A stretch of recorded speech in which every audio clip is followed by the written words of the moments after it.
Hi, everybody.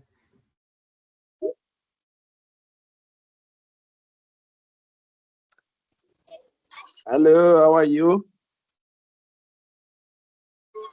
Good, Yeah, thanks. good. Good, thank you. Hello. Good, thank you.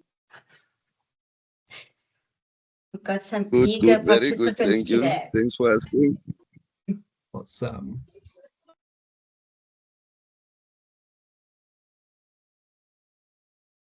While we're letting everyone in, we have got an exciting, well, I'm always excited about learning about Microsoft Teams. Hopefully you guys are going to be inspired, motivated on what I'm going to be showing you today.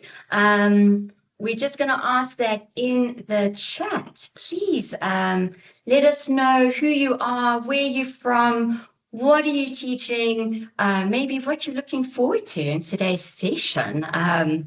Yeah, have you used Microsoft Teams before? Are you new at this? Please let us know.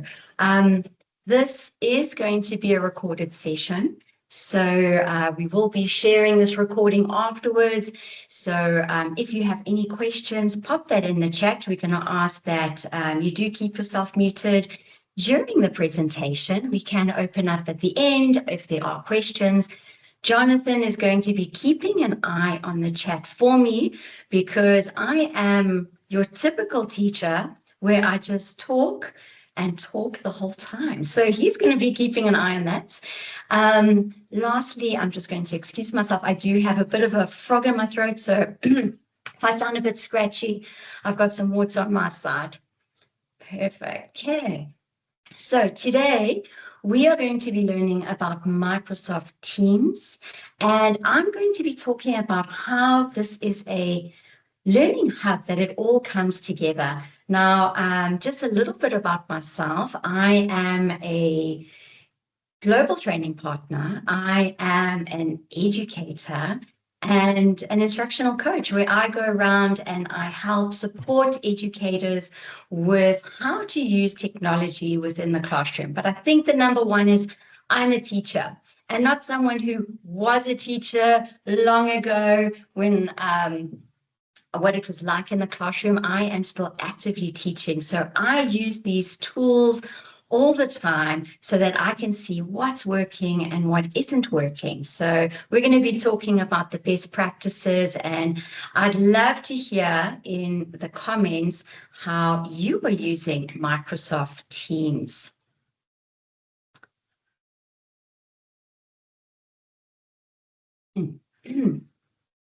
Now, something that I have found while I am in school, especially as an educator, you have so many administrative tasks that are coming your way, and things like communication with the parents, learners submitting their assignments, and then on top of that, keeping track of, are your students keeping up with the workload? Do they need support? Your content, sharing it out with students, are they receiving it?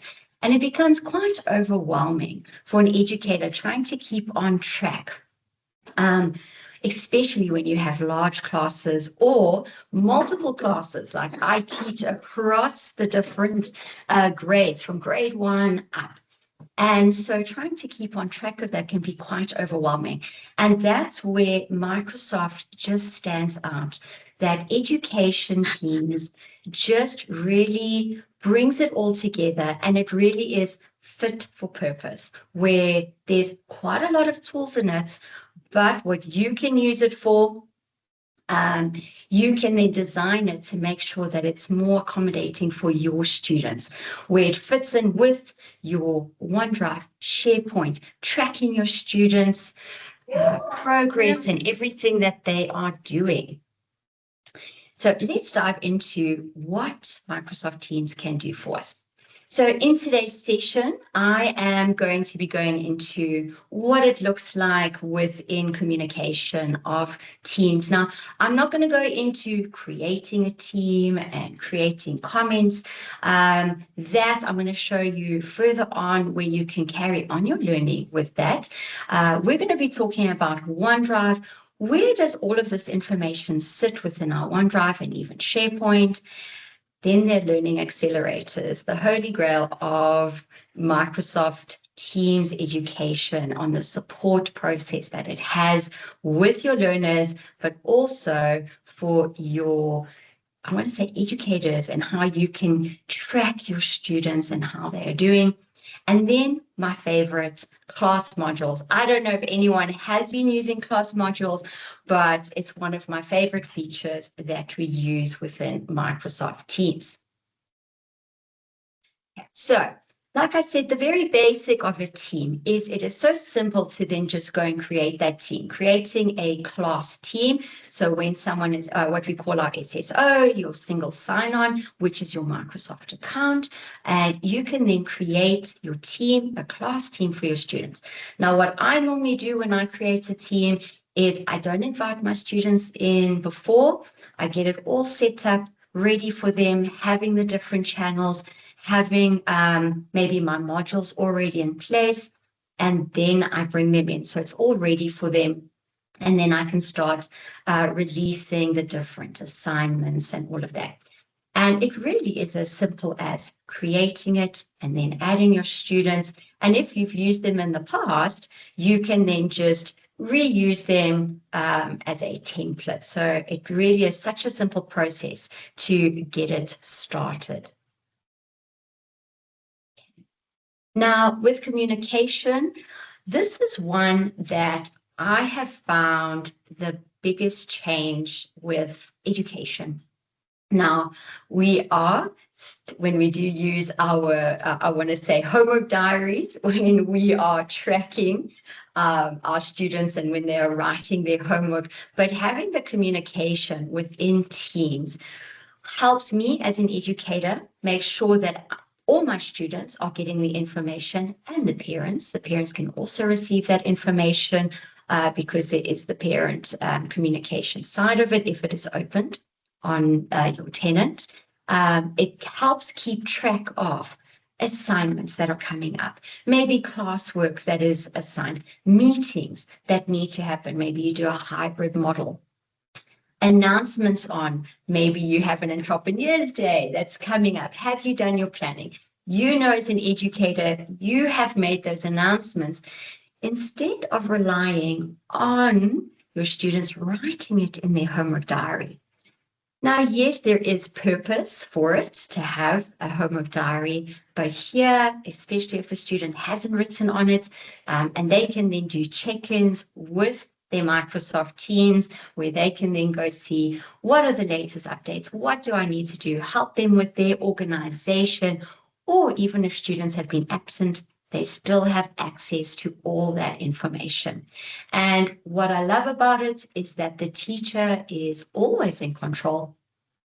You can then decide, can students create be part of those posts, mute them, it's only an information. You decide how you want your students to utilize the Microsoft Teams. You are in control of it the whole time. So I love that I can keep on top of my admin through this.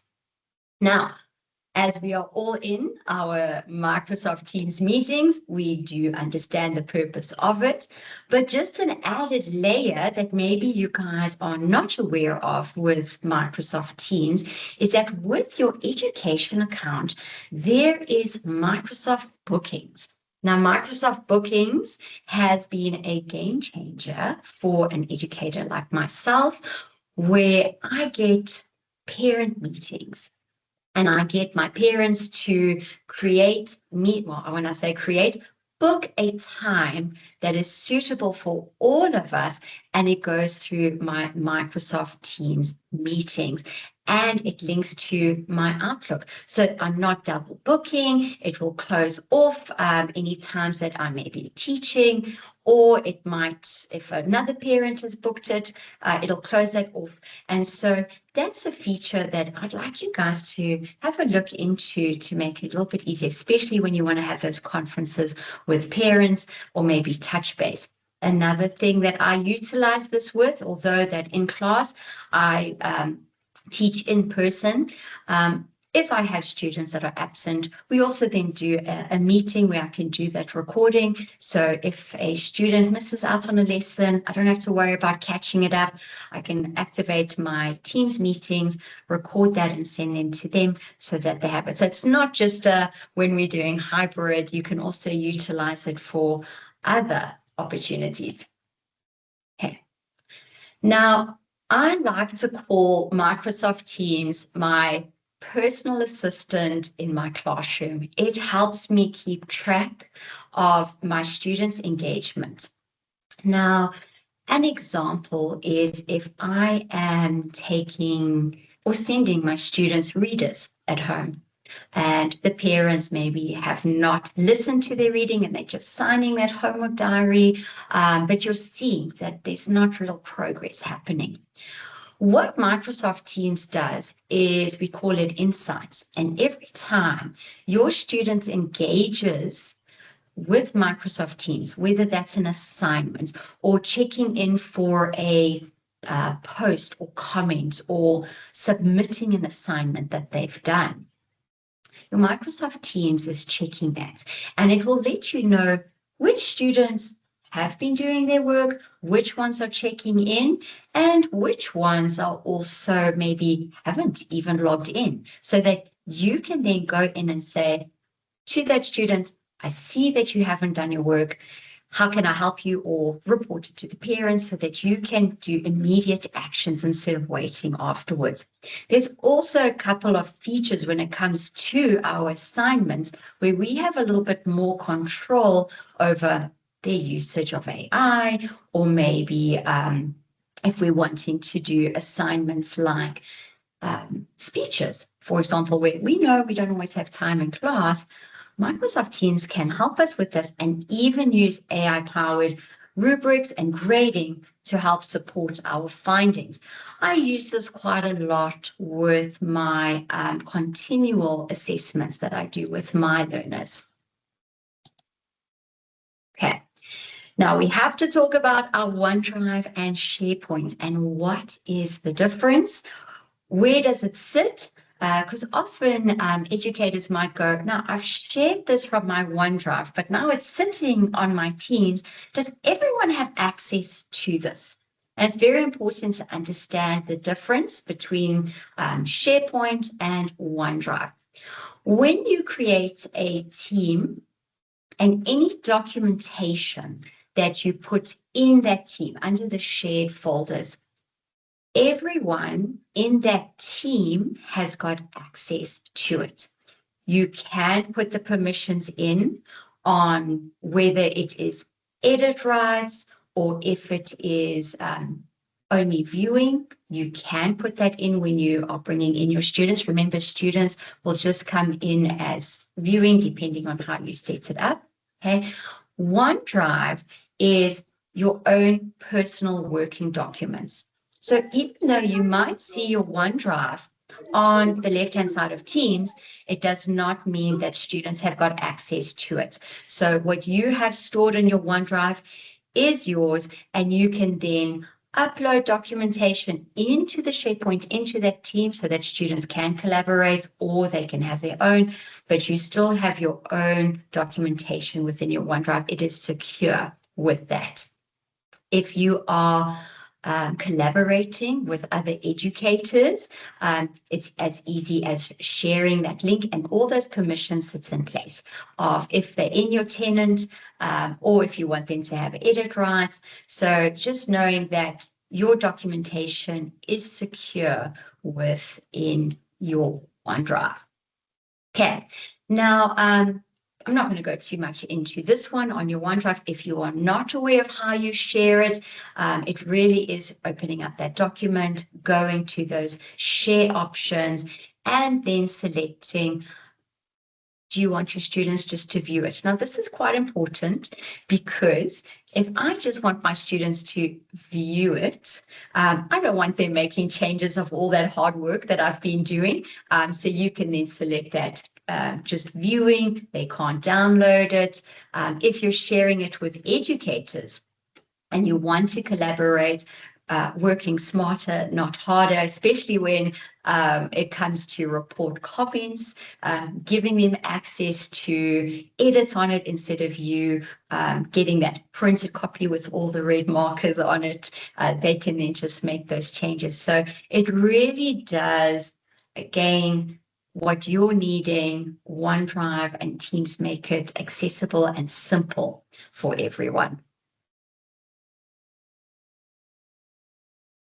Okay.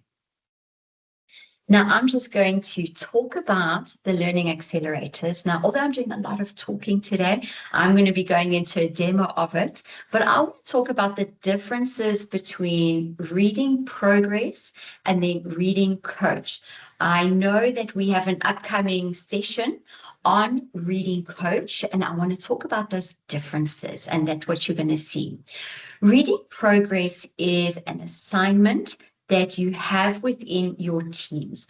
Reading coach is where it's an online portal where, yes, you can send tasks to your students, but students can also create their own reading, should I say, paragraphs on reading coach.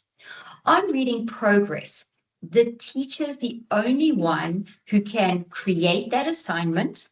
And in that assignment, you're going to get a whole lot of insights and a video recording of the students reading. And it tells you how many words they've missed. It gives you analytics on speed, fluency, even how they're articulating, if they've missed words, if they have added words. There's a lot more insights that you're going to get. That then feeds into our Microsoft Teams on our insights. So very, very powerful on this.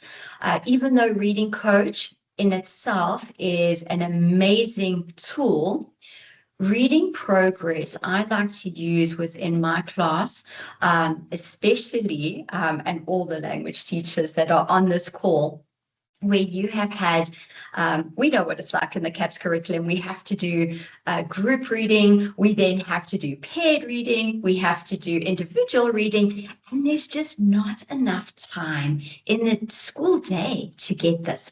You send that reader home to your students and you're hoping that they're reading, and during the day you try and listen to them.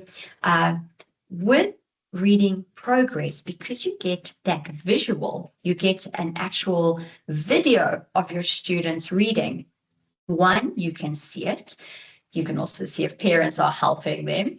Two, you are getting the analytics. They are also getting those analytics of what they can improve on.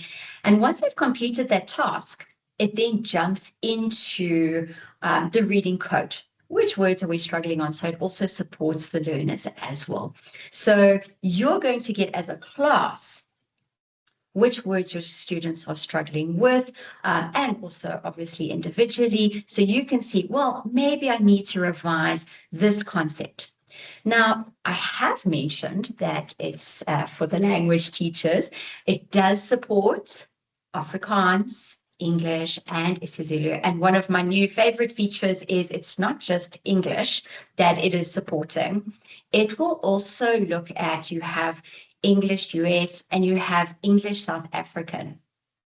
The difference in this is how we pronunciate, which is amazing, because we don't say it's bath time. We would say it's bath time. So it's analytics is becoming even better in understanding the pronunciation on how we teach, depending where you are around the world. Phenomenal. Okay. Now, also with other subjects, because I'm sure there are mathematics teachers or science teachers or history teachers on here going, well, what am I going to do with Reading Progress? What I've done through schools, and we're talking from primary all the way to high school that we've utilized this, is we use it in comprehension skills, in understanding the concept or topic. So let's say we are teaching about ancient Egypt in history, and what we would normally do is maybe give them a text of information. What the educators do is they actually send that text on reading progress, or you could do it on reading coach, doesn't make a difference on this one. But instead of reading it in class, we can have a look at a flipped classroom approach. And that flipped classroom approach means that I can then give this to my students before, and I can see that they have read it, and I can see who has not read it, so that when I come into class, I'm already prepared for it. So it really does go across subjects. Mathematics, it can also just be understanding word problems, for example, because then afterwards you could even have a quiz. So it's just about how you want to utilize it. So love reading progress. Okay. Now we also then have got search coach, and then we have maths coach. Now, what these are, again, it's analytics that we can use as an educator to give our students some tasks, and we can see how they are coping with it. Search coach, I use it quite a bit, and that's because I teach computer skills, ICT, and I have been finding that when I ask my students to go and research something, they go and they Google it, and what do? They look at the very first link and they go, well, there it is. Search coach gives them best practices on how they can do more search.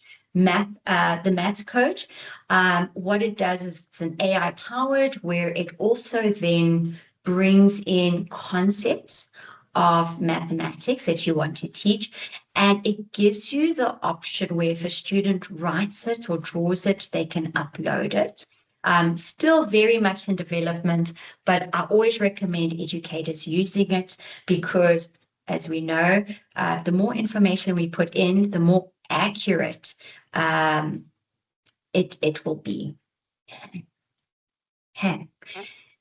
Then we also have got our speaker coach and reflect. Speaker coach. Now, I don't know if anyone remembers Flipgrid. It was one of my all-time favorite tools where students could submit a video of themselves doing a talk or talking about a presentation, and we were all devastated when it actually fell away, when Flipgrid was no longer.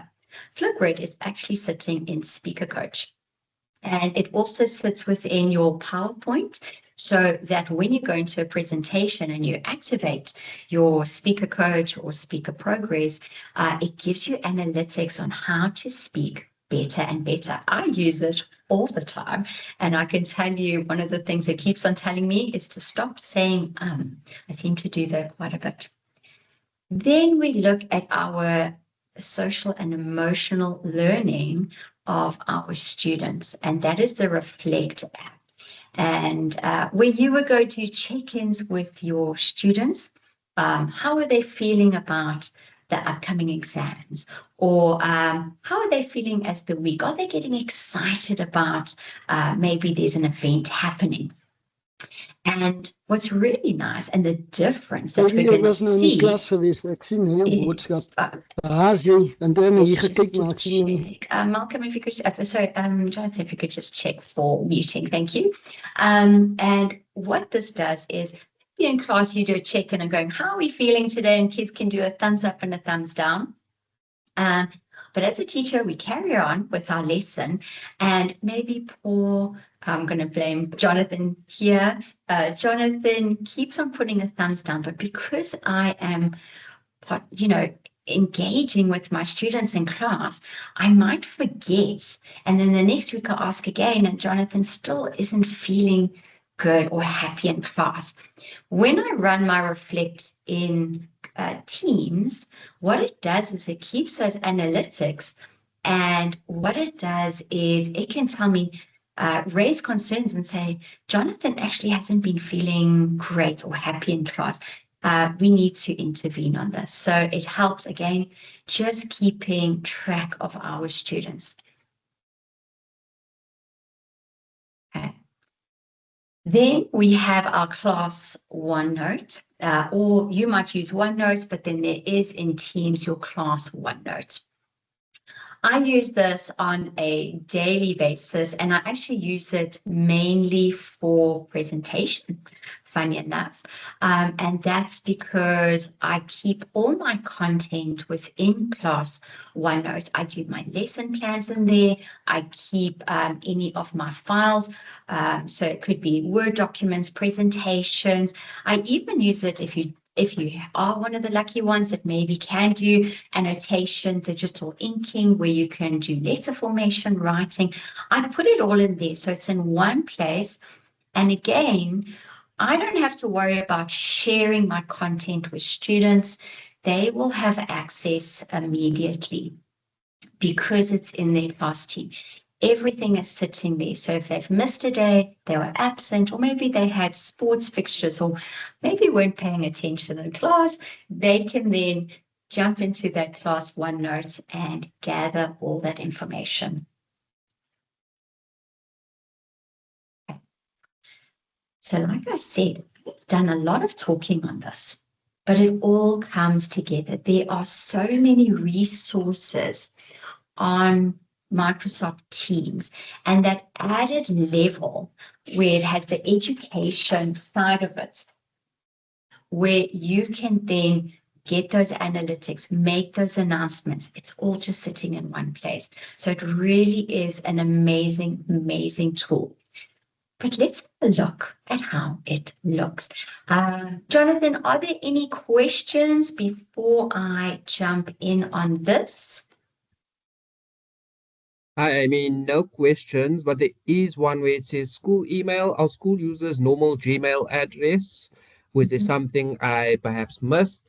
That's Yanita. Yes, you have to use your Microsoft school account. If that hasn't been activated, please reach out to your IT administration to see if you do have licenses for Microsoft. If you use your personal account, you don't get access to all these powerful education products. And then there is also a fee to be paid on that. So yes, it would have to be a Microsoft email address that you access to get all this functionality that Amy is going through. Perfect. Thanks, Jonathan, on that. And yes, so if you are using a gmail.com account and you have signed up for these different licensing, so the one that I am presenting today is the A3 licensing, that there is a special offer for educators on that. Now, just so you understand how that licensing works, an A1 license for education license is your free licensing, and you then have access to Microsoft, but not these powerful tools as Jonathan was talking about. Then there is the A3 license. When you have the A3 license, the way that it works with Microsoft is that for one faculty license, A3 license, you get 40 student licenses, and they get all of this, and that is for free. So you pay for one license, and then you get 40 free licenses with it. So please do reach out, speak to your school. If you are department, you should have a Microsoft. You do actually have these A3 licenses. So if there are any queries, please reach out to your school, and you can find out some more. So this is what yes. Jonathan, can we make an input, please? Yes, so I think it was Brian. Yes. Yes. I first want to say that I see that Mr. Moyo's hand is still up. Jonathan, can you see it? I'm not sure whether Mr. Moyo has a question before we make an input. All right, I see the hand is down now. I just want to say, Jonathan, I just want to say, Jonathan, I think it's important to indicate to our teachers that it's important to be on the NCDoE account, because that is the account that you guys are currently talking, that you can have access to all these powerful educational tools. So the department has already renewed its license agreement with Microsoft, and I think all teachers, about more than 1,000 teachers, will have access to these powerful tools if your if you have your, if you access it on your NCD account or on the school's account. So we are really recommending that teachers are not utilizing their Gmail, their personal accounts in order to access the benefits which are already paid for them to have access to, Jonathan. Yeah, thanks for that. And I think just to build on it, guys, if you can please pop your details in the chat if you are able to assist teachers, especially with regards to finding out about those licenses, getting schools set up on that. And then I think just for the remainder of this session, guys, if you can please have it on mute, and then we will at the end of the session have a period where we can then get into the questions and deal with some of the issues that we pick up as well. Thank you. Perfect, perfect. Thanks, Jonathan, and thanks, Brian, for bringing that up. So this is what our team looks like. Now, when we create our team, I have created one that is a demo team that we're going to be utilizing today. And you'll see that this is what your team looks like when we create a class team. So you have your home page, class notebook, and you'll see some of the other features that I was talking about. Now, obviously, under our general, where our posts, chats, mentions, all of that comes here so that students then can see what are some of the announcements that are coming up, maybe assignments that are coming up, maybe they have questions, would all be sitting here. But one of the features that we have is also the home page. Now, the home page is a SharePoint site. The SharePoint site is your team, and imagine it as a website that's sitting within your teams.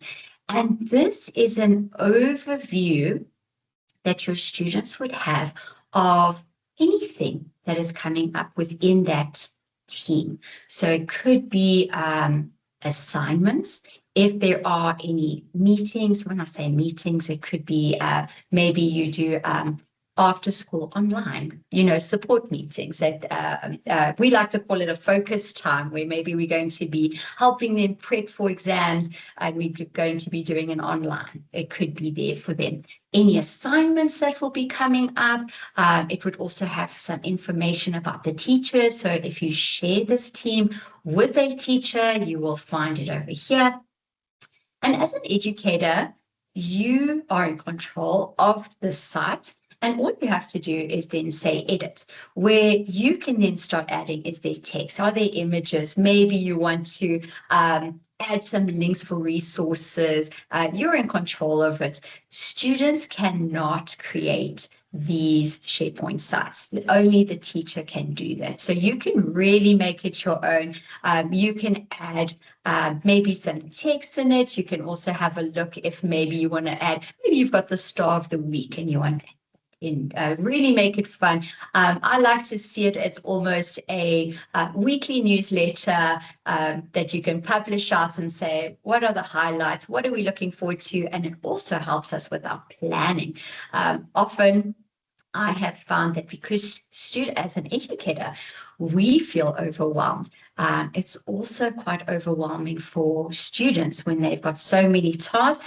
Having this homepage overview gives them that glance of going, oh, I can see I've got a couple of activities that I need to get started on. So let me do my plan. Okay. Then underneath, we have our class notebook. Now, class notebook is in itself an amazing tool. You have then got your teacher resources, which only the teacher can see. So you'll see you've got your only teachers here. So you may see it, but your students will not see it. So if you want to create work on it, you can put that there. You then have got your content library. And that content library means students can see it, but they can't make changes on it. And you'll see that I've got a whole lot of names here. And these names are the students that I've invited into my class. The students cannot see that. They can only see the content library and their name. That would be it. So as an educator, I can see it on here, and this is where I would normally publish any of my content. Maybe I want to then just put a recording or a YouTube video instead of the students going and looking in all different places. I want to just highlight it really is fit for purpose.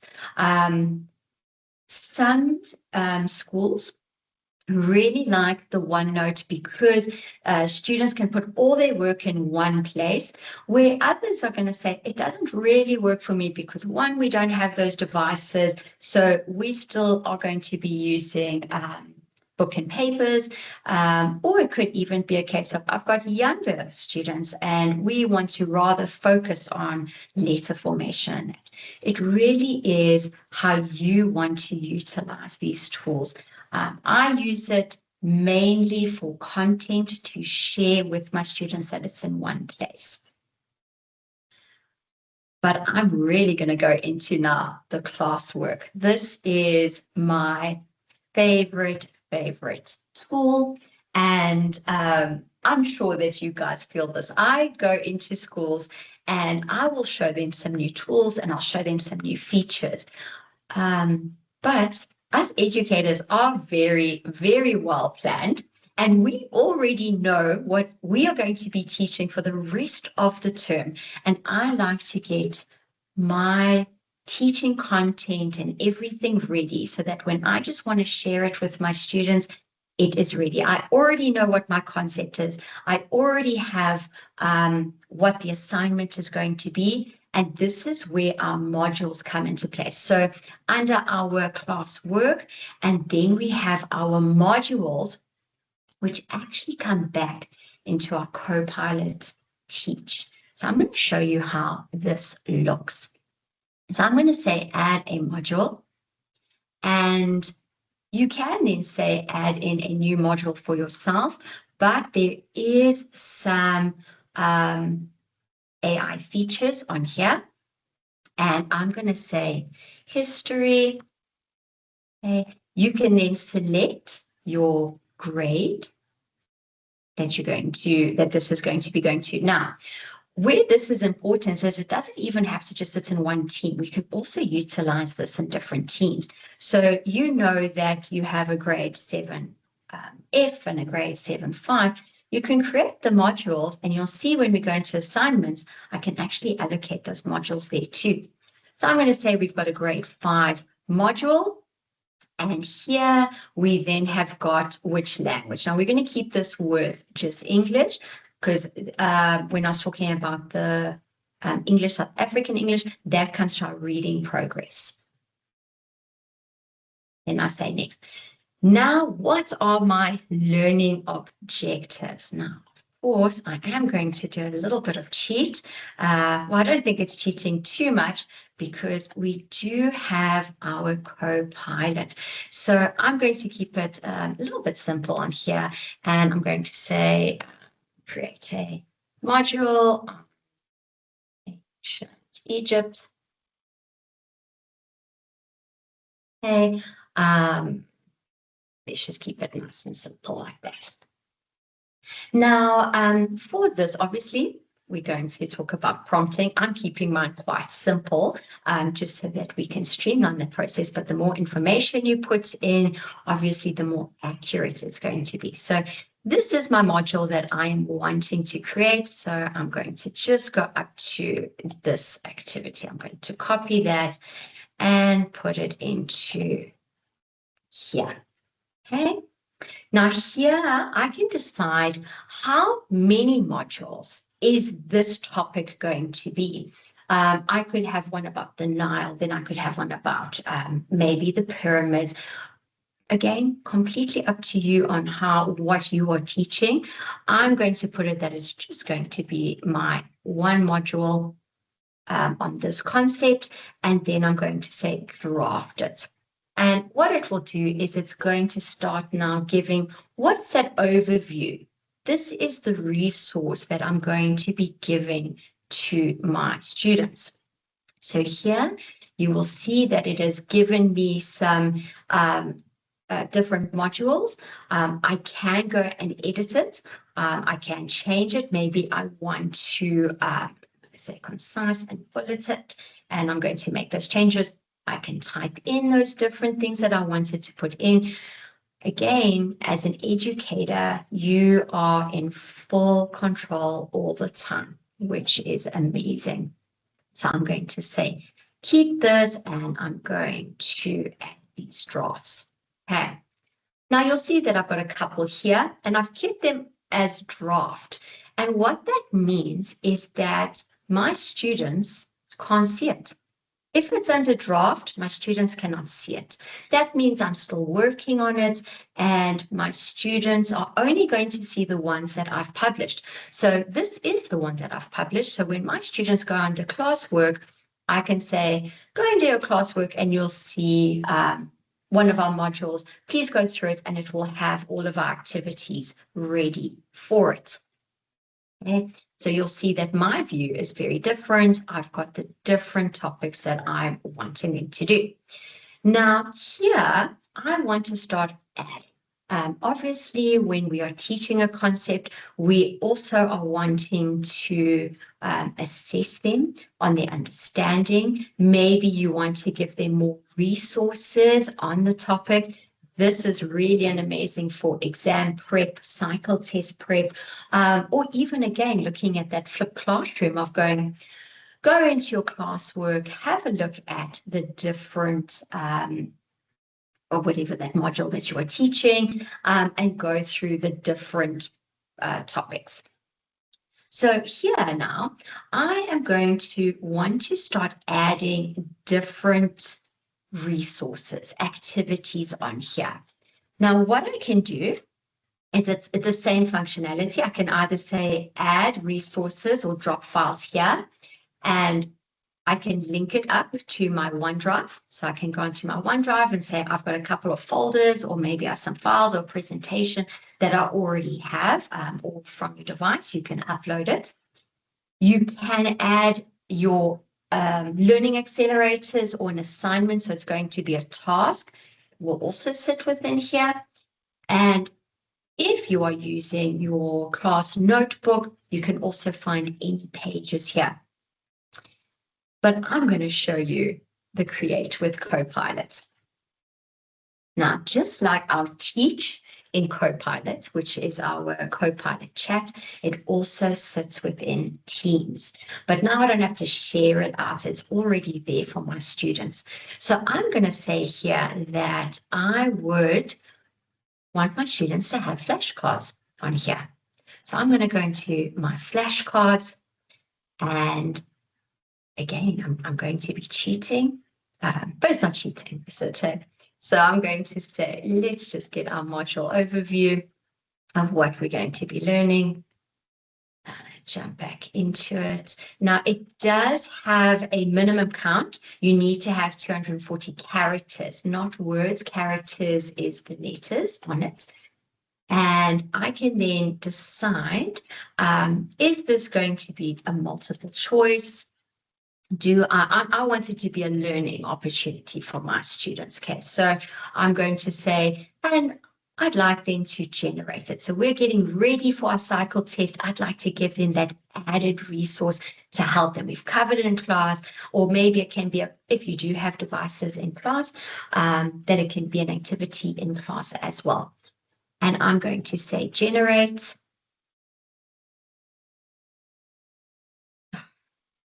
Hopefully it doesn't take too long for generating. If so, I do have others that are ready.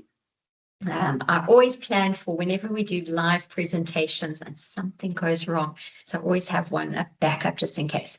So here you will see that I then have got some questions on the topics. Now, obviously, this might be a bit more advanced, but again, what you put in with your prompting is what your output is going to be. So I'm going to say I'd like a few more on this. You can add more flashcards on it. You can also then change it. So it could be, I'd like to add a little bit more here. I don't actually like the multiple choice. Maybe I would like to change what it's going to be. Again, you are the designer of this. The AI is just helping you support getting that content ready for your students. Okay. Now, when I'm happy with it, all I do is I say save activity.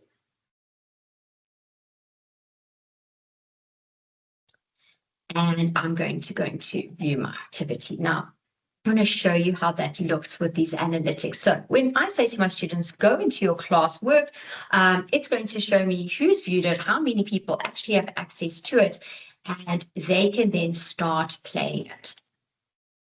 So obviously I'm in student view, so I can go, maybe I think it's D, have a look, and you can start having a look at it. So I can click on those flashcards and it can tell me. So this one I'm using not as a test, I'm using it as a, did I know these answers, yes or no? So I'm going, oh, I actually did not know that one. So I'm still learning it.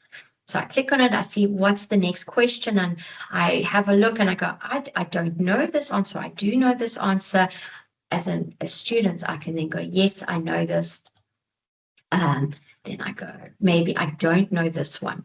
And what it does is it creates analytics for you as an educator of going, what do I need to still work on? So I've taught my lesson. These are really great as exit tickets for your students. So you've completed a lesson with your class, go into your classwork and have this as their exit ticket before they leave class, because then here you're going to see how many students have done it, how many have completed it, and what was that score and which cards were they struggling with. That means I can go, I know I need to go into more depth into that certain topic. It helps me with my planning, helps me with supporting my learners. So a really, really powerful tool that you have on there. Here, okay.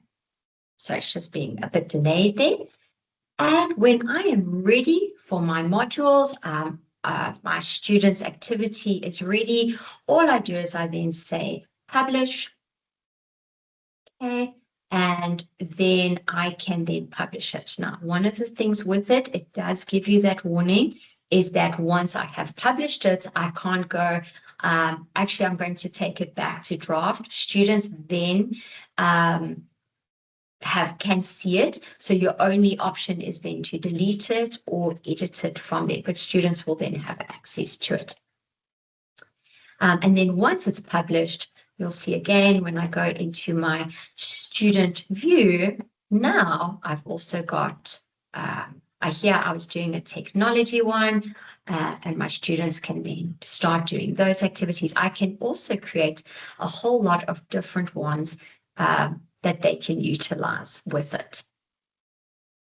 So here's just another example on a card that I had created for them. Okay. Now, the next part is then we also then have our assignments. Now, our assignments is where we can go into our grading, and the assignments can also link back up to your class work. So just again, I'll just show you when I am wanting to create, I can link my assignments here as well, if it's part of a module. So you could say, complete this module, complete the different flashcards or quiz that there is, and now we're going to do the assignment. Okay, but I'm going to go into the assignments tabs and how we create. Now, earlier in our session, I was talking about Search Coach, I was talking about Reading Coach and all of those. This is under our assignments and they fall under our learning accelerators. And that's that AI powered that helps track students' progress or support them through a process. So when I go to create, okay, And the first one I'm going to be looking at is I'm going to be doing Reading Coach. But if you're not sure, you can always have a look at About Learning Accelerators, and it will give you an idea of each one. Because as I said, a lot of talking today, but hopefully you find one that is important for you, that you really want to go into. So if you're just going to learn more about it, it will guide you. So I'm going to say, well, I'm going to be looking at reading progress today. So I go into create. And again, it's now going to link us back to our OneDrive if we need it, because we know as teachers, we have got so much content that we have been using, that we have used over and over. They're reliable resources. We don't really always want to be making new ones. So if you have that uploaded on your OneDrive, and just if you guys haven't utilized it, you do have OneDrive that you can use on your phone. And one of the features of OneDrive is when you take a photo, it can help you convert it to a PDF. So you have that option of uploading from your OneDrive. You can use that. Okay. You also then have got generate from AI. This one, I will be honest, although it is quite amazing, and I do have some topics that and some edit rights that I can work on. It doesn't always go into all of the topics that I am wanting to learn about. So I'm going to show you how it looks. This is really great for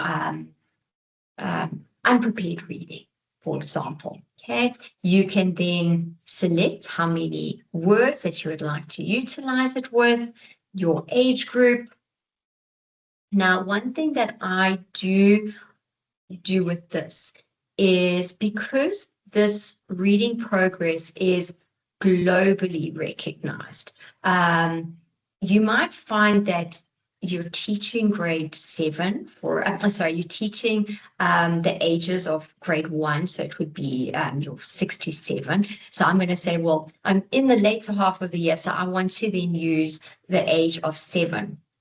Okay. And then you've got your languages. You can see here, this is still, it can support our Afrikaans.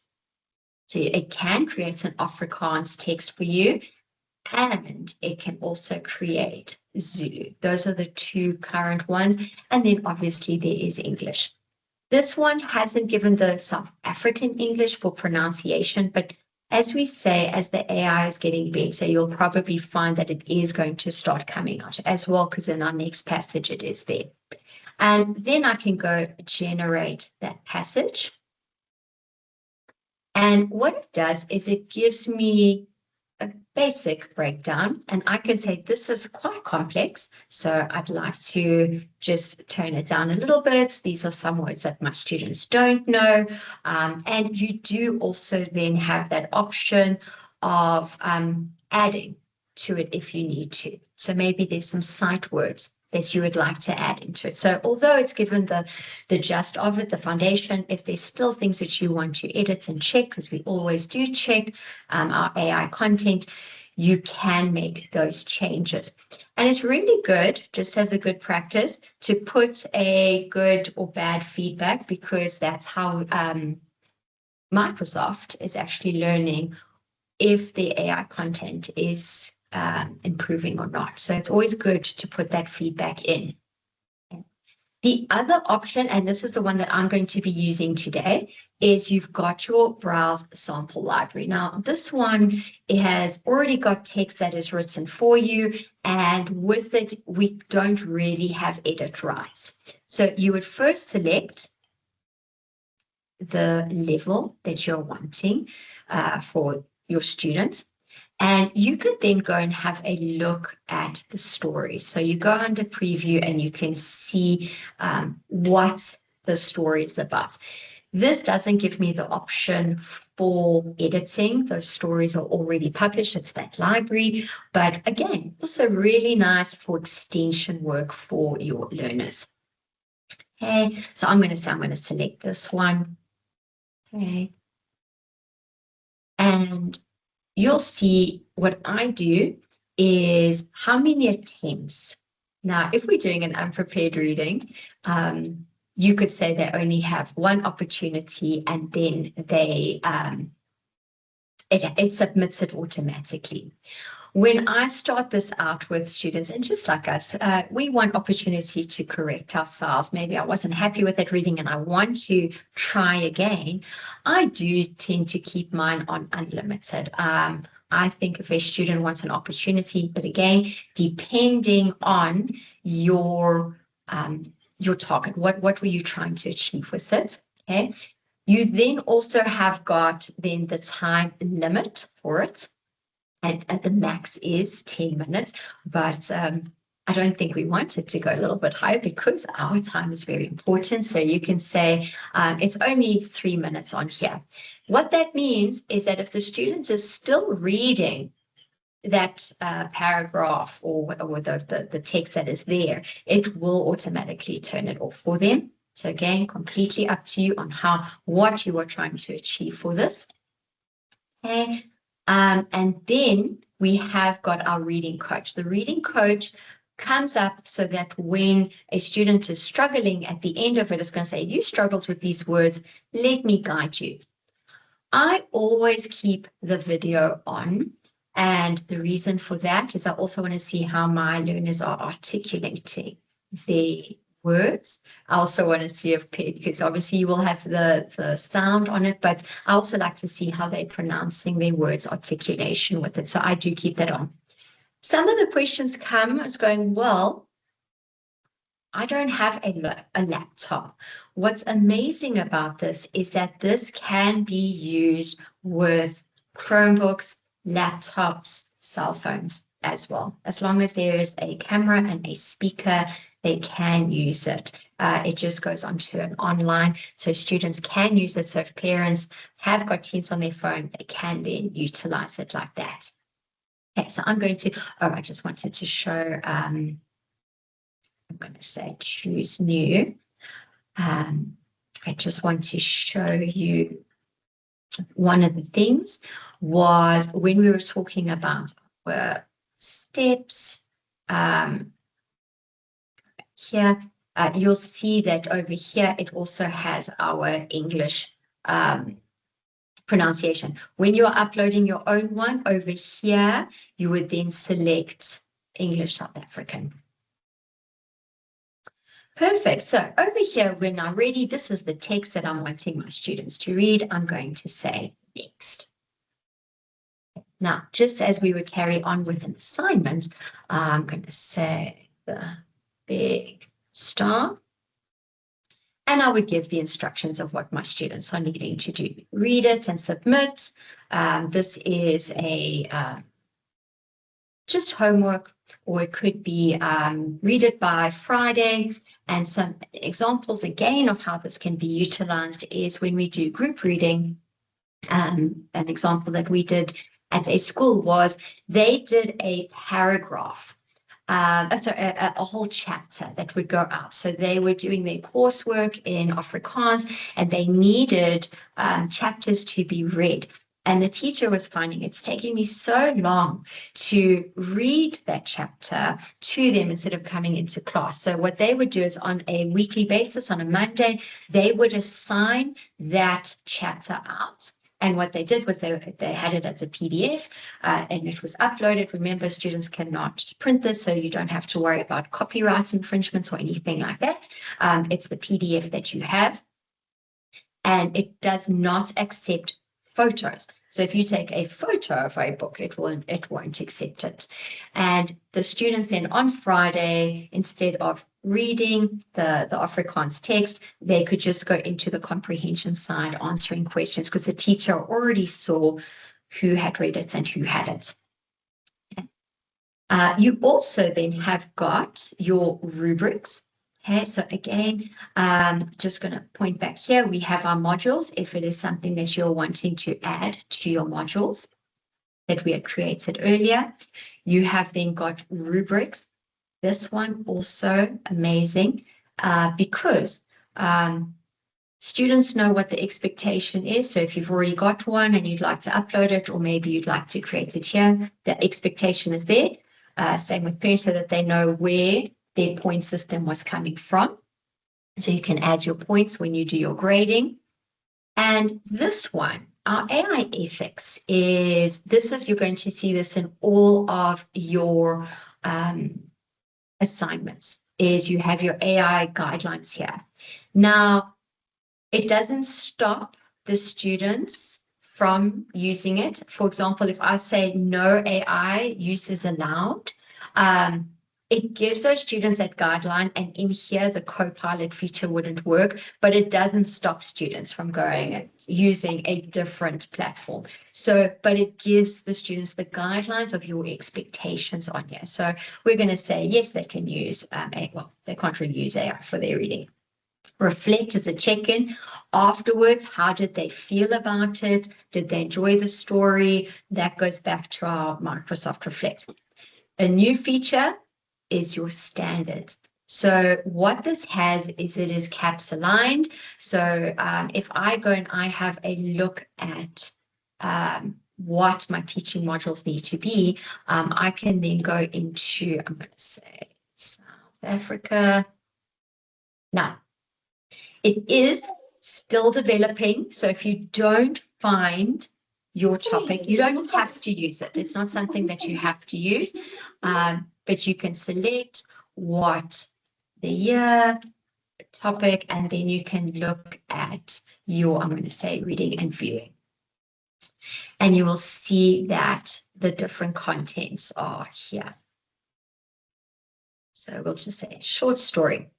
So now when I go back and I'm saying, I'm covering topics within my CAPS curriculum, I can say that I have covered this topic utilizing this tool. So I'm going to add that in. Okay. And once I am ready, I can then send it out to my students. I can schedule it. Okay. So that I like to plan ahead. So maybe on a Friday, maybe you've got a free, those sacred frees that we do have every now and then, and you want to do all your planning so that you've got your weekend ready. You can schedule it there, or you can just say assign now, and then it's going to go to your students. And then it will show that this is the assignment, and then the students that I have, now obviously this is a demo one. I've only got my one student on here, and what it's going to do then is my students get the announcement, they see what they need to do, and I can then have a look. What does it look like though on the teacher's side when I have submitted this? What that means is, like I said, it's a little bit different, is I'm going to do one that I had already sent back. Now, my poor son was then the target of this, and I'm going to say that not only as an educator do I use this, but as a parent, the difference it has made in my own children with reading, with just reinforcing reading concepts, or when they were struggling with something, I would use Reading Coach and Reading Progress to give them just more information, because we know that books are expensive, printing is expensive, and then a student reads it once and then they're bored of it. So I would utilize this quite a lot for my own students, for my own children as well. So what does it look like on the teacher side? And this is now where the power comes in. Now, I'm not going to play the video. As you can see, my son does not look too impressed that I gave him homework, but he had to do it. And so he had to read this text. What it does is, once he has completed it, it then gives me I'm going to say a grading, the AI grading is going to have and say, well, according to this video that I can watch, he scored this. And this is what he mispronounced. Insertions is when they put words in that wasn't part of that text, words that they missed out, if they repeated words, and if they corrected it. It gives me all those analytics. And as I'm going through, I can see where that mistake is, so I can listen to it.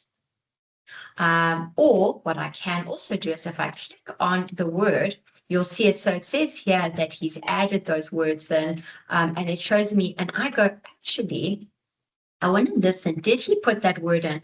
I can say jump to that word.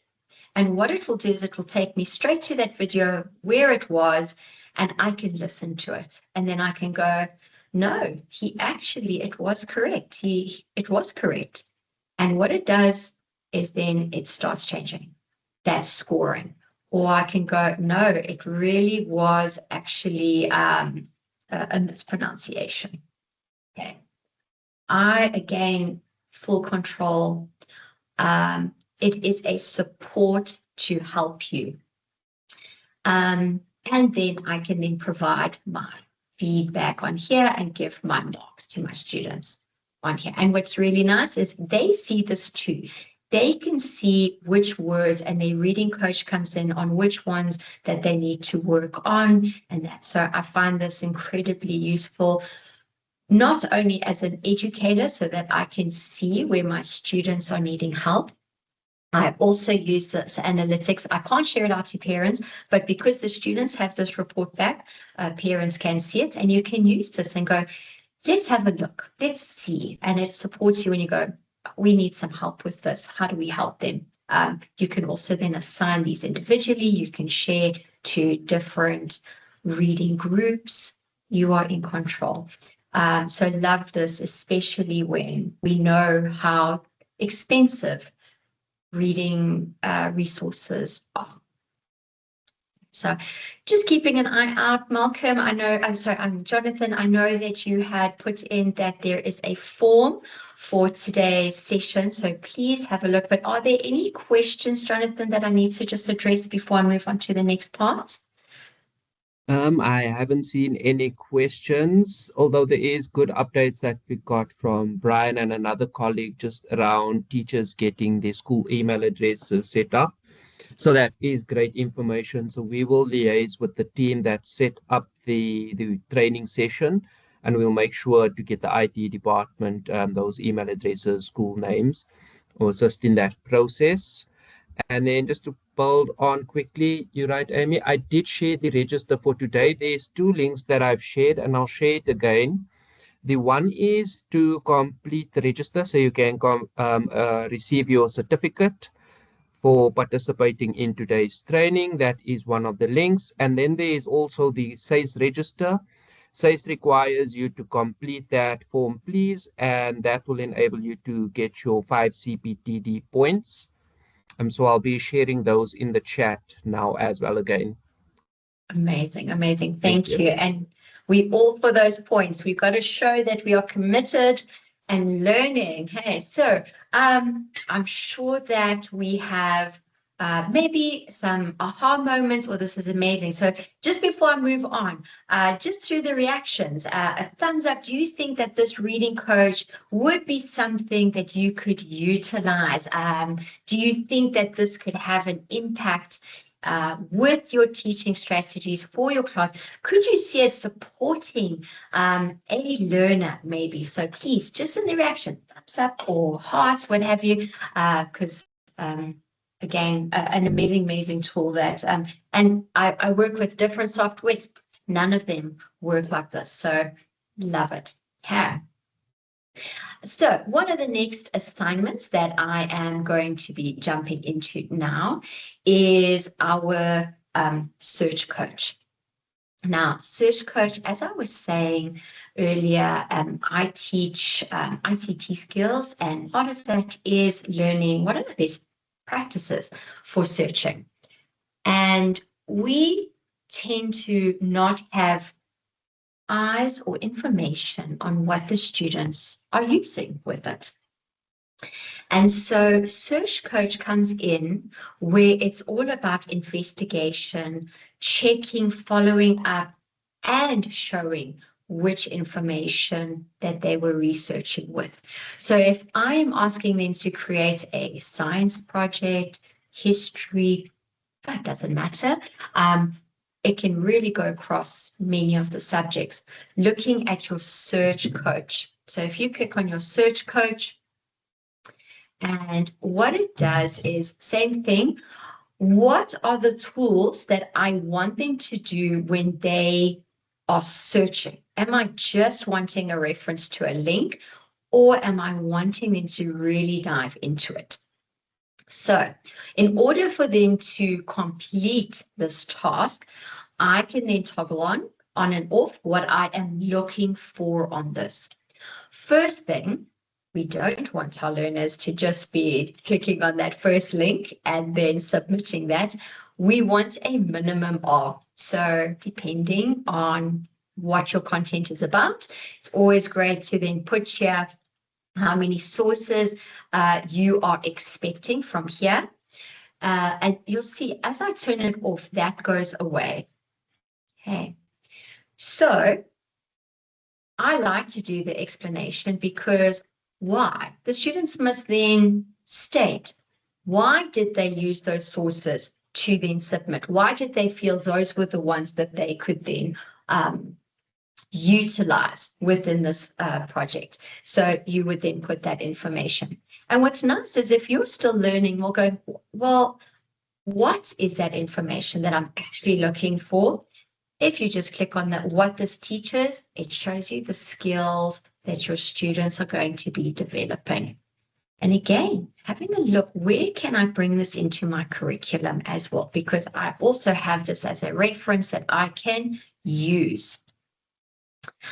So it's really as toggling on and off what you want. Do we want a reflection? Do we want citations? That type of thing. You can decide where it all is, okay? And having a look at those skills. Once I have that ready, I'm going to just go into my student view so you can see what it would look like when the student opens this up.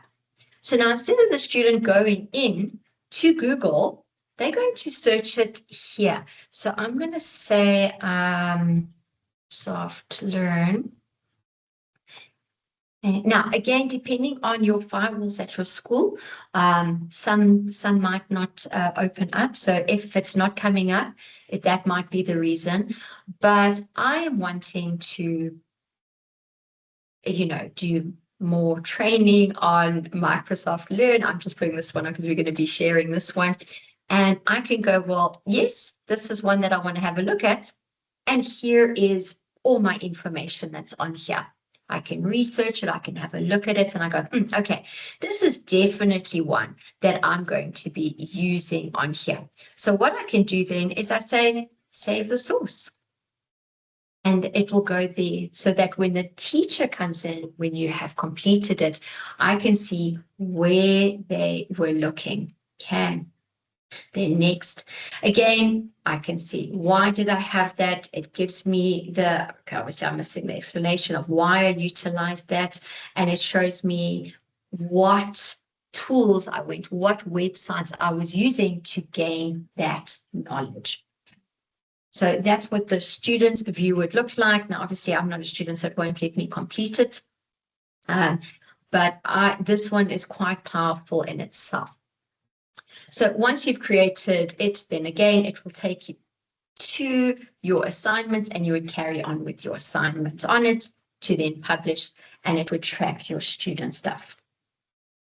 The last one for the assignments that I am going to show you is we are going to look at, I'm just going to discard this, speaker coach. It's not easy for our students to stand up in front of a class and talk. It is difficult. And even for us adults, speaking in front of someone can be quite intimidating. So speaker coach is giving them those tools to help them through. So it's not just a submission of a speech, but it's a prompting on how it looks. So I'm going to go into my Create, Learning Accelerator, and Speaker Progress. Now, I keep on calling it Speaker Coach and Speaker Progress. The Speaker Progress on our Teams, Microsoft Teams, That is where you're going to get your analytics you have got for your students. Okay. Speaker coach is the prompting that's going to guide your learners through. And if you guys are using Microsoft PowerPoint, you will see when you go into your settings, so not in your settings, when you go into that you're going to show the slideshow, you'll actually see that there's speaker coach there. And when you click on it and you are practicing, it will tell you to not do the ums like me. Maybe you are speaking too quickly. Are you being inclusive? Are you just reading from your presentation? And it gives you guidance on how to improve your public speaking. Gone are the days where we talk in front of a mirror. We now have something that is giving us feedback. Even in your Microsoft Teams meetings, there is the speaker coach that is available. So here we have our presentation title. Again, I give the students unlimited because if you've made a mistake and you want to be able to try that again, especially if it's going to be for marks, I want to give that opportunity. Now, where I like to utilize the speaker progress is I have got a speech that my learners are going to be doing. So, for example, we have done one where they created a storybook for us. And they are now going to read that storybook to the class, and they're going to talk about their process on creating their storybook. And I do it first on here so that I can see what they were wanting to talk about when they don't have that audience. Then I give them that opportunity to do it in class. But if you have a student that is absent, or maybe you have multiple classes, or as we know with the school calendar, there might have been a practice fire evacuation or assembly went longer than it should have been, and that was when you were going to be doing your speeches. Having this available makes it just a little bit easier for you to catch up. So I do my unlimited time. Again, this is really good for your students' organization. Yeah, you've given them the topic of, and you've given them the criteria that the speech is going to be 3 minutes, and the students then start waffling on, or they're not speaking properly and they carry on and on, it will just shut it off. So again, having that opportunity to try again is that I need to revise this. I need to cut down some of my material. Maybe I'm using too many filler words. So putting in that time limit helps them, time management as well. Okay. Yes, we do want a video required, just so that we know, because I know sometimes people go, oh, but maybe with Poppy, I can't share these videos. It only sits in Teams. Other students cannot see other students' videos. Only the educator can see it. There is no downloading it. There is no sharing the videos of it. So I do keep that video on so that I can make sure that it's the student that is supposed to be doing it. And so it won't let them not have that video. I always encourage AI feedback, because this is going to be that prompting that's going to come in and say, do you want them to be encouraging? What is the information that we're needing? So I'm going to just say informative, and you can then decide on which you can even, I'm just going to say all of them. What are you wanting them to present? What are those action items? This is what is going to tell your students on what is the expectation, on what the speaker coach is going to be looking at. Am I speaking clearly? And it even does check body language. You'll see that I'm using my hands and I'm moving. We also do try and change our tone on this so that it's not just a monotone. It really does help, even with us teachers, getting how we do our public speaking. Here, what are we looking at? I'm looking at pace, and you'll see as I'm making these changes, it's going to start adding to it. What is my speaker coach going to be looking at? Are we using filler words? That means the ums, the likes, the so's, pitch? Am I just monotone? Am I using different pitches? Again, you can then select what you want. On here, do you want body language? And this gives the students guidance on what your expectations are. So I love this eye contact, distance. Am I being clear? So that it gives me that practice that when I am speaking in front of someone, I have meaningful suggestions to help me with it. So this is what our students would be looking at. Now, it might, because it does want my video, so I'm just not going to allow this now because it's going to mess it up. But the video would show here.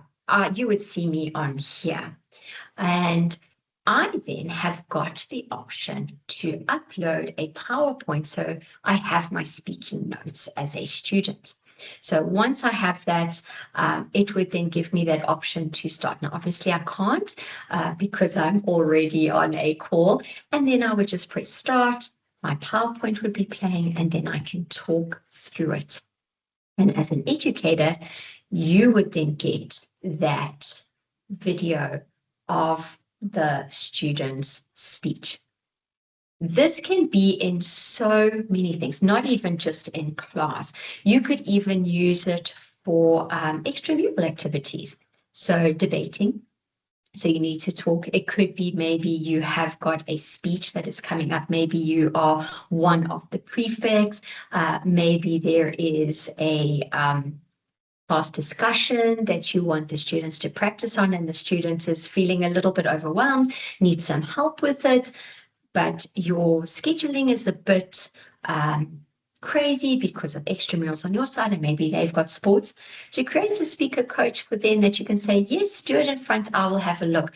Another one is maybe your students come up during assembly and they have to announce the sports awards or something like that. And we would like to check before they come up what they're going to be talking about. Using speaker coach, it doesn't just have to be about our assessments. It can also be a support for our learners that they can utilize. Okay. And again, when I'm creating it, once we go into our assignments, it always then has your CAPS alignment if you want to put it there. Okay. I don't see any questions or anything yet. With it, but hopefully you guys are loving what I am showing you today. Let's go into our grades. So why do we want to do this? We want to have a look at what our students are doing. Now, obviously my analytics is not too great because I have a whole one lonely child on here.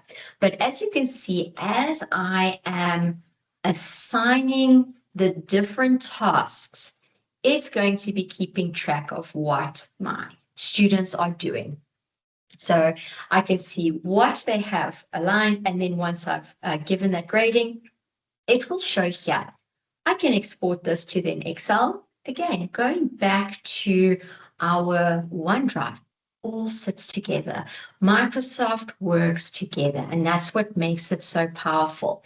So now instead of getting another tool, I can bring it. So if you have a different school management system that you maybe have to upload your marks through, that's not part of your Microsoft, and they take Excel, you can then just download it. You're not re-entering, adding to the workload, which makes it so much simpler.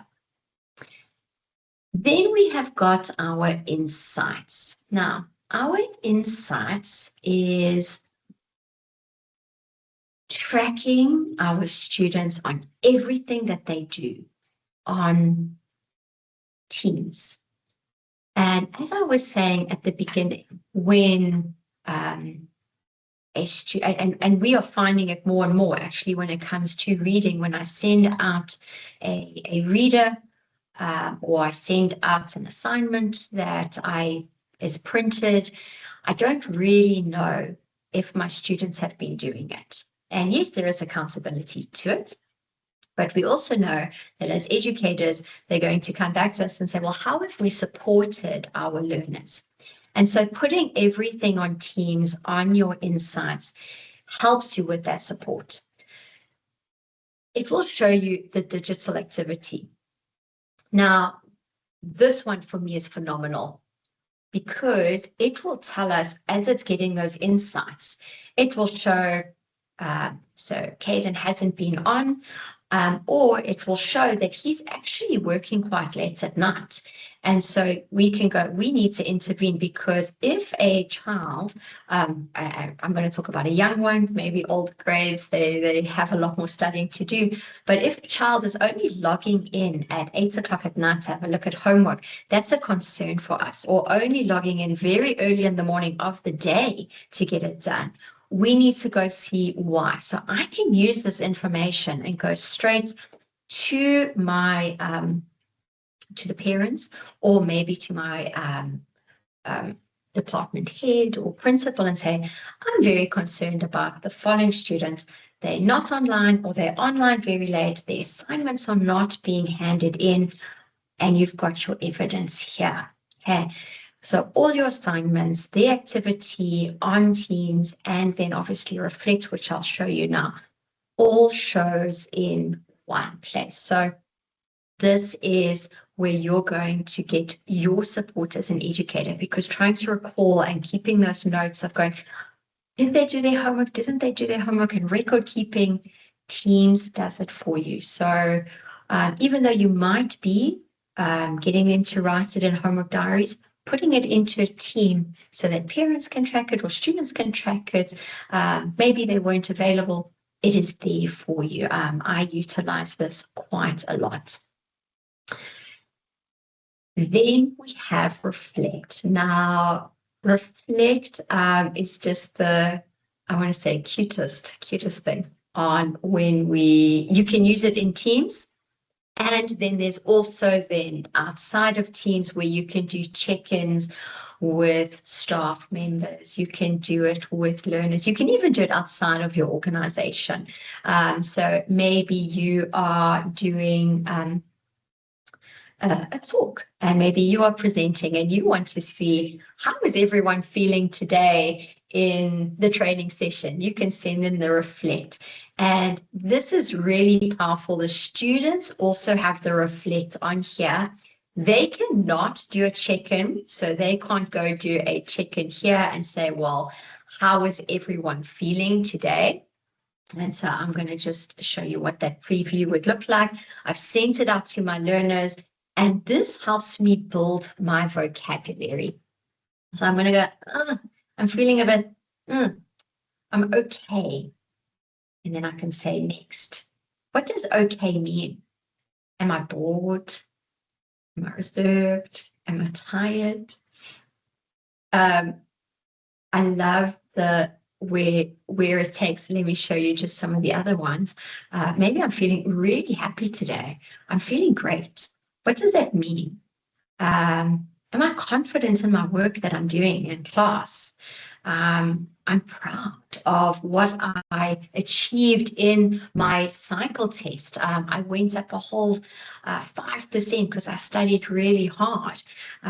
So there's a whole lot of vocabulary that helps the students with what that feels like. And I love that there's those little monsters to just give that visualization of, yes, this is how I'm feeling. Okay, so I'm going to say that I am optimistic that everyone is enjoying this training today. And then I put in my submit, and that's what it's going to show me. Now, as it grows with the different learners, then all of their emotions come up. Students cannot see each other's emotions. It is private. Only the teacher can see, unless she puts it on that it's let's open it up to, but it is only the insights, only you are going to see on that.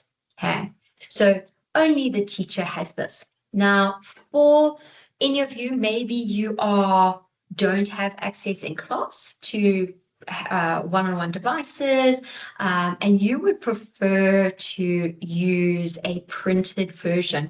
Even if you have younger learners, you can still get the feelings monsters. You can still use it off device and then upload it onto your device. If and I'm going to show you how that works. So again, only the teacher has access to this part, trending, the emotion board and check-ins.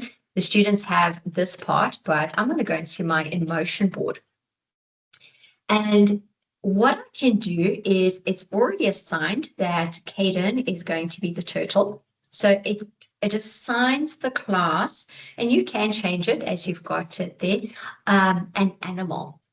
And so when I go into my download a kit, you can print this one out.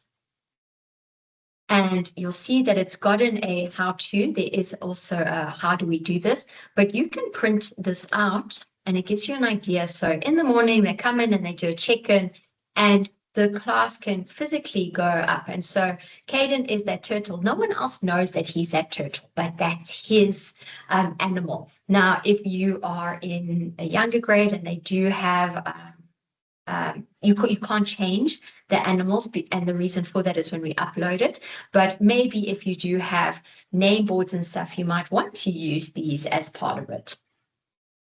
So they can come in and take their animal for the day, and then they go and they say, how are they feeling in class? Okay. So it gives you a whole how-to guide, and here you go on where you can print laminate. Okay, so you can put this in your class. And what's really nice about this is I teach across grades, but I don't need to go and print multiple of these. I have my one, because each one of my classes, this turtle is assigned to that class. So when Jessica goes in and takes the turtle, when I scan it and I take it up to that class, I don't have to worry about mixing it up. So I've just printed once and I can use it over and over and over. So I love, love, love this. And then from here, as you saw, let me just show again.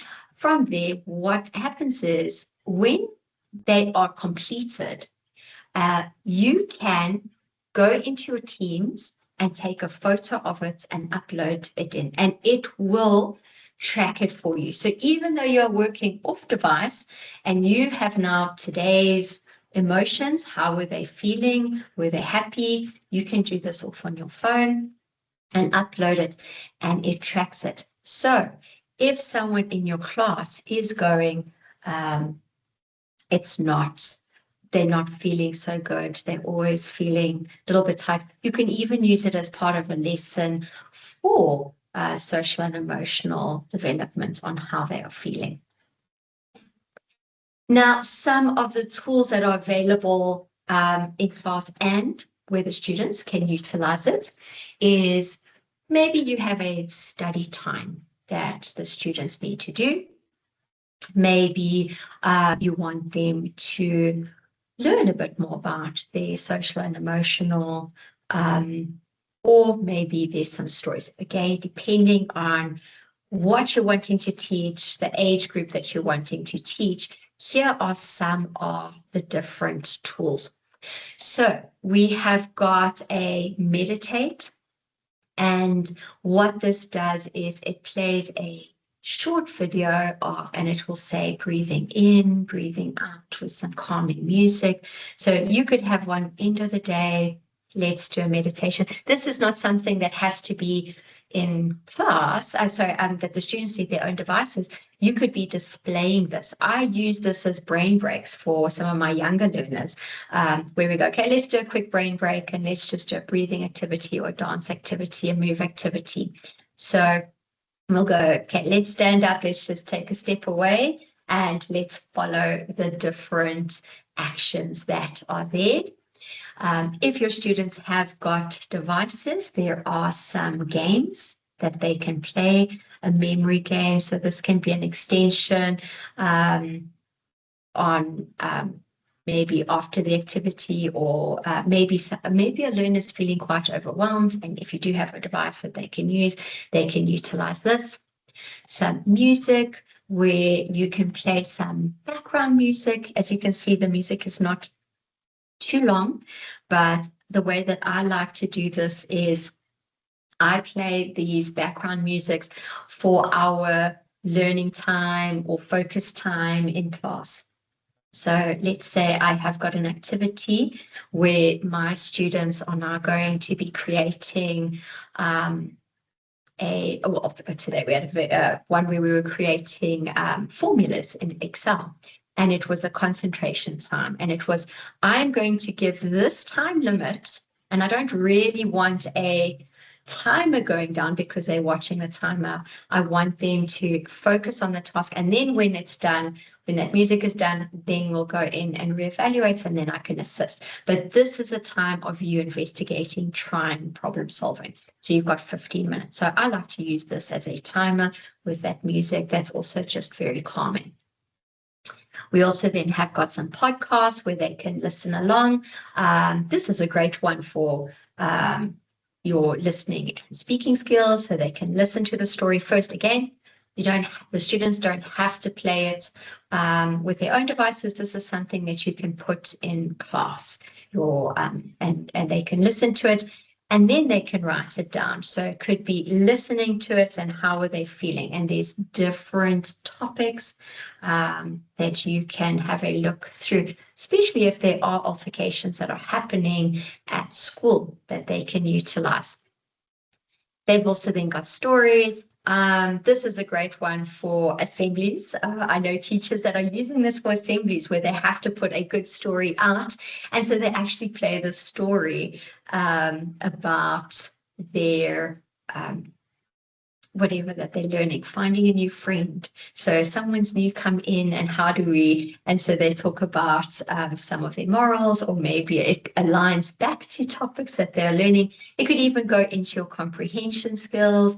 It could even go as a calming down at the end of the day. Now, these stories, again, are probably for much younger students, as you can see, but the podcasts and that are quite good, and even the movement ones. I can tell you, I can really always find a reason to put these in for any subject. And then we've got ages. So I've put as all ages, but if you're teaching a certain grade, age group, you can then just select on which one you want. Okay. And often there are some partner programs that come through with it. And the new one is the Smurfs. They used to have Inside Out about emotion. So these are also nice, just extensions that keep on changing. They've got some activities. So, and some of them are even off-device activities that you can utilize. So I also like to use these as some lesson prepping as well. So we can look at, it tells us the story, and then there's also some mindful drawing activities. There's some movement activities. Maybe we want to use this for older students. And these keep on updating all the time. And now the latest one is the Smurfs, and the Smurfs have got a what's it called, a coloring in page. Now this one is just for on device, and then you've got your memory gain. But if you look at your Microsoft PowerPoint, if you go into templates and you type in reflect, there are sometimes when they update it, there are even coloring in pages on the reflect that you can use. So that is our Microsoft Reflect. Now, as you can see, there is so much in Teams, and sometimes it might feel a little bit overwhelming, because you go, maybe I'm teaching younger ones, or maybe I don't utilize the class OneNote, or I do. You don't have to use all of it. It's powerful in fit for purpose on what you want to use. Okay, you don't have to use everything, but there is a tool that can support you and your learners on any subject, any topic. And it helps you as an educator put it all in one place. Now, before I start ending off, I always laugh and I say, I do so much training and I do a lot of talking, and sometimes it can feel quite overwhelming at times. The purpose of the training is, was there an aha moment? Was there a tool that you felt, I want to find out more about that? That's the tool that I want to use. So, for example, the reading progress, or maybe the reflect. That's something that I think I can use in my class. I want to get more about that emotion board. So there's a couple of options to help you. One is, and I can see in the chat that you have received quite a few links on some of the topics that I've been talking about, OneDrive, reading progress, and that is our Microsft Learn. And this is where you're going to find all the tools about Microsoft. And I often come back here for my own professional development, and because they are ever changing. So reading progress a year ago is very different to what it is now. And then there was reading coach that came out. And where was those differences? So I always do check-ins on this Microsft Learn. If you are looking at joining the Microsft Elevate expert program, part of your coursework is going to be on here. So getting onto here, you are going to feel so empowered with the knowledge that's here. And it's really as simple as you can go into your training, and I'm just going to go into browse all paths, and you're going to say, well, there was talk about that reading coach that Amy, or reading progress that Amy was talking about. So if I go into my search, it's going to give me a whole lot of coursework that I can go into and say, okay, well, how do I help them with their fluency? It's also part of some greater modules, what we call our learning paths, where it goes, well, how does my reading progress fit into Microsoft Teams? So that's one option to help you with your learning journey, to find out more. The other thing is that while you're sitting in Teams and you're going, there was something about that reading progress. I like to call this is the me side, the my side, and then when you're in a team, it's the our side. So if you just click on view more apps and you type in help, there is a help there. And what you can do is anything that is to do with Microsoft Teams, you will find in here. So I'm going to go back into that reading progress. Now, why this one's quite important is I'm going to say, I want to get started with this reading progress, or maybe it's the reading coach, or I want to find out more about the learning accelerators. Okay, it's up to you. I can then see as an educator, what is that step-by-step that I need to go through? So as I was showing earlier, do I want to upload a document? It's in my assignments, and it has the visuals and the reading, and some of them even have in videos that you can follow along, and it gives you that step-by-step process. But it also has that student view, because now you've submitted this out to your students and they go, what am I supposed to do with this? And so when they know what that help icon is, they can go, well, I've just been assigned this reading progress, or I've been assigned my search. I'm not sure how I'm supposed to work with this. Navigate them to that help, because again, it's going to show, well, your teacher has just sent you an assignment, okay? And this one is going to be a reading one. And let's have a look at how it looks. How do I make it on my own view? How does that immersive reader look? How can I make it more aligned to suit me? Because obviously immersive reader is in all of the Microsoft tools, okay? And then it shows me again a step-by-step as a student, how do I move forward? How do I try again? How do I do my recording? And so it supports us. How do I submit it it shows me what my analytics are going to look like as a student view. So not only does it help, Icon help the educators, but it also helps your students. So these are the tools that you are going to find within your team. So let me just jump back in. Okay, just to recap on what we had covered today. And what I would love to see on the chat is, what is one of the tools in Teams that you are excited to try, or one that you have tried before? Have you been utilizing the Teams SharePoint overview page? Okay. Have you been putting your assignments and all of that in there? How many of you have used class OneNote to organize all your filing system, sending it out to students? You can even use it as your grading. Okay.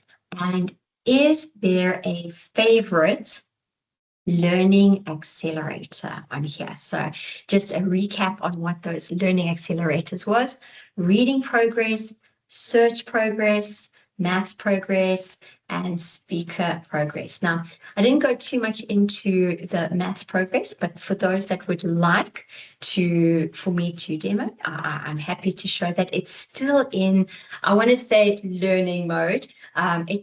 Because I know the maths teachers always come to me. Where does it show the working out? Where does it, it's still learning. The most it's gotten now is it's basically a form that you can create, and students can take a picture and upload it.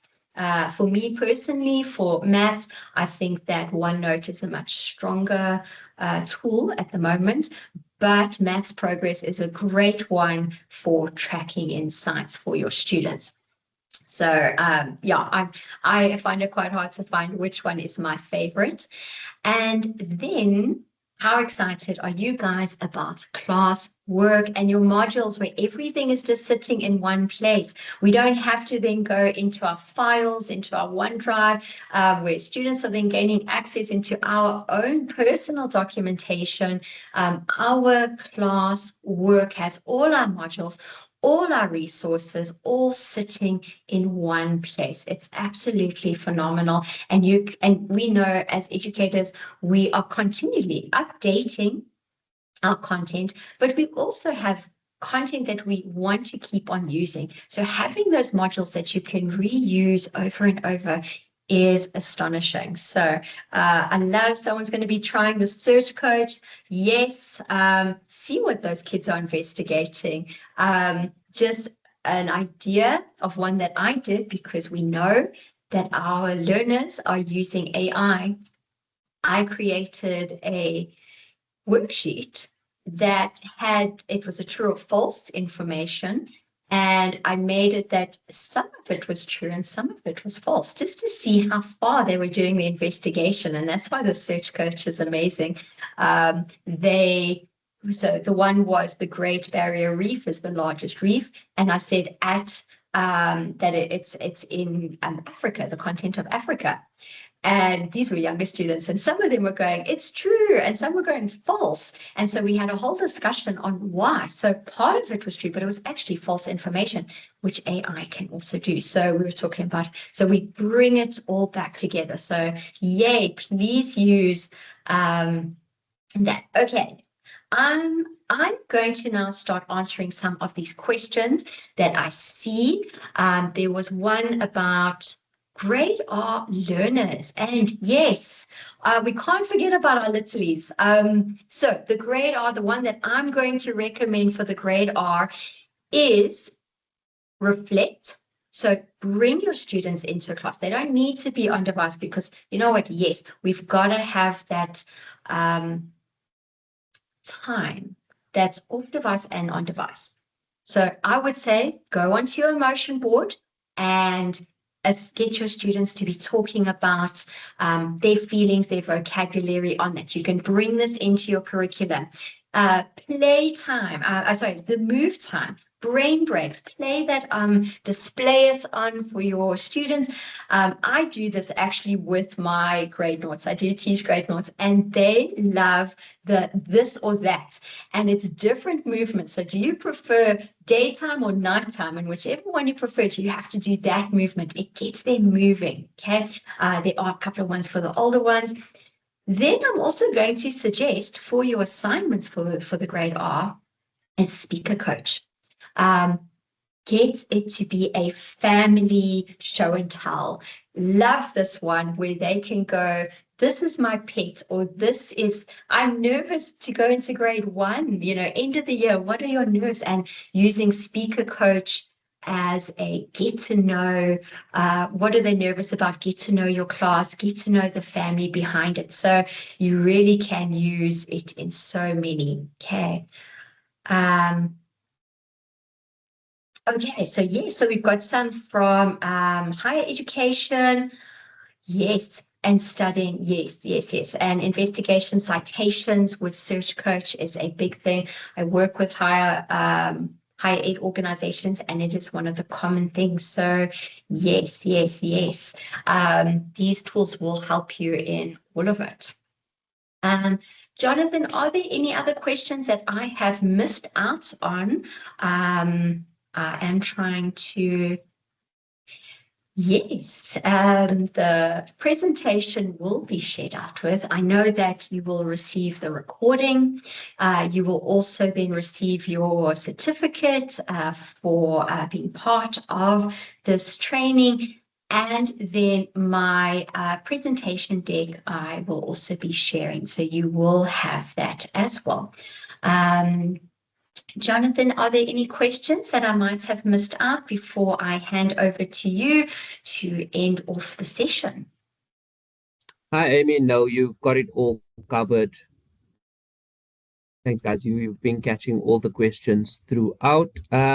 Just to confirm, the department will pull your contact information of the SACE form, so please complete that. I'll share it again in the chat.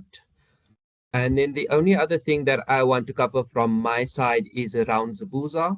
So we have a digital community of practice that is open for everyone in the education sector to come on there, share best practices, share your journey of ICT adoption. I'm going to post that link into the chat now as well. It is a completely free platform for teachers. So please register, guys, come online and share your training experience with us. We'll also be using that platform to liaise with you and see how we can improve the training, what other training you'd like to see. We'd also be sharing more content on Microsoft that will help you on your journey. And then I see there's a couple of hands up here. Amy, do we have some time? Yes, we do, for a couple of calls.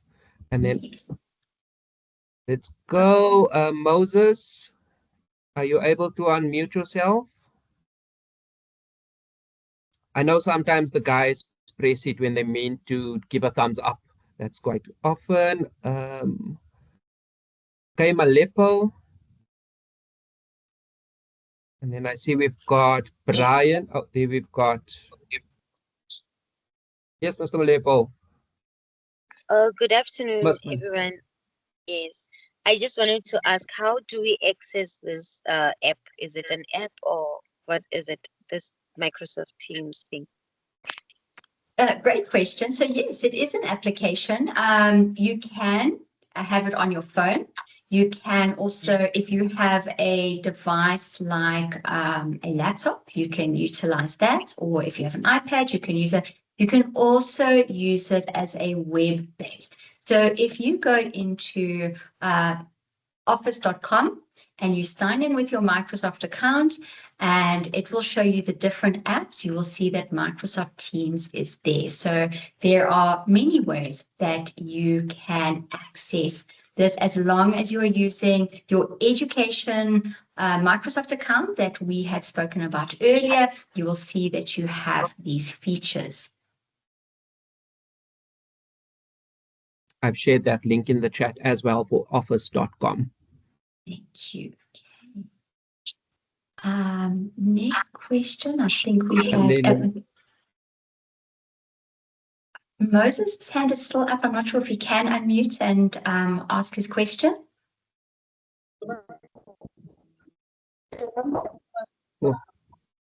sorry, I'm Moses. not asking. There we go. It was just a mistake. I'm not asking a question. Okay, cool. Not a question. And then Brian. Thank you, Jonathan. Thank you, Amy. It's really appreciated. Indeed, it's a new territory for us going online. So as teacher development, I just want to express my appreciation for Ms. Willemse and the team in bringing this online virtual training session with regard to Copilot. Yes, we will be working closely with our IT section to ensure that everyone that was on the platform today, by accessing the information on the sales register, to help them with the deployment of the NCDoE licenses, because the moment they have access to that NCDoE licenses, they can access much more information that you guys have presented here today. I just want to check with you, Jonathan. I might not be part of all the other sessions going forward. What is the possibility of pre-populating some of the information for the teachers? For example, the company name, those numbers, so that when they have to complete it, they don't have to crack their and they can just complete their information. And I think at the end of the session, it will be very important for us through Ms. Willemse, if we can get every detail of all the teachers, so that we then check per district how can we deploy the IT officials to go to the teachers and help them, so that going forward, we really make sure that everyone has a good understanding on the importance of the deployment of the licenses and what value Microsoft can bring to us through the licensing agreement that the department has entered into Microsoft SA. Thank you very much. Awesome. Thanks, Brian. That is a SACE form. I don't know if we can pre-populate it, but it's something I can definitely look at. But what we will do as well, for everybody on the call, you will receive an email with a recording of this training. Question. Okay, we'll get to that now. Just guys, we will be sharing a recording of the I think training. you have a question.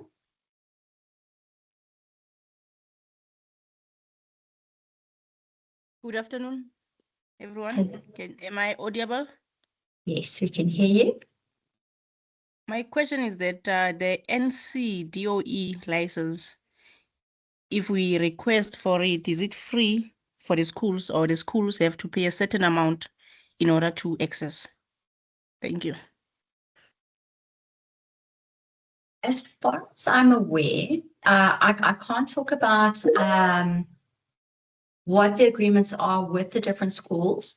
It's not generally a given that it's a free one, but I know that within, I think, department, there may be free licensing that you should have access to.